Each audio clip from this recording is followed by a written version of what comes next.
ક્ષત્રિય સંમેલન પહેલા ભાવનગરના રાજવીના પત્રથી મોટો ખળભળાટ વિખવા કે વિવાદ।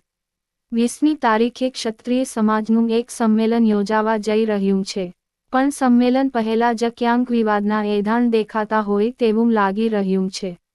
ક્ષત્રિય સમાજ ફરી એકવાર એક થવા જઈ રહ્યો છે, ત્યારે ક્યાંક વિવાદ સર્જાય તેવું લાગી રહ્યું છે। સંમેલન યોજાય તે પહેલા જ ભાવનગરના યુવરાજ દ્વારા સોશિયલ મીડિયામાં પોસ્ટ મૂકતા વિવાદ સર્જાયો છે। પોસ્ટની અંદર યુવરાજ જયવીરરાજસિંહ ગોહિલે લખ્યું છે કે, જય માતાજી, હું કોઈ સમિતિ કે સમિતિનો ભાગ નથી કે હું કોઈ સમિતિ કે સમિતિ દ્વારા થતા કોઈપણ કાર્યમાં કે કાર્યક્રમમાં સામેલ નથી।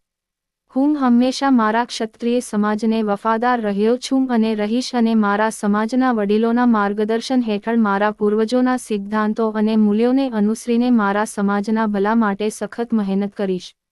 હું આશા રાખું છું કે સમાજની દરેક સમિતિઓએ પોતાના સમુદાય માટે શિક્ષણ, નોકરીઓ અને વ્યવસાયોમાં મદદ કરવા માટે અને આપણી પરંપરાઓ અને સંસ્કૃતિને પ્રોત્સાહન આપવા માટે કામ કરશે। અને હું આશા રાખું છું કે રાજપૂત સમાજની કોઈ પણ સમિતિ તેમના રાજકીય લાભ ખાંટવા માટે મારા પૂર્વજો અથવા મારા પરિવારના વડીલોનો દુરુપયોગ કરીને રાજકારણમાં સામેલ ન થાય।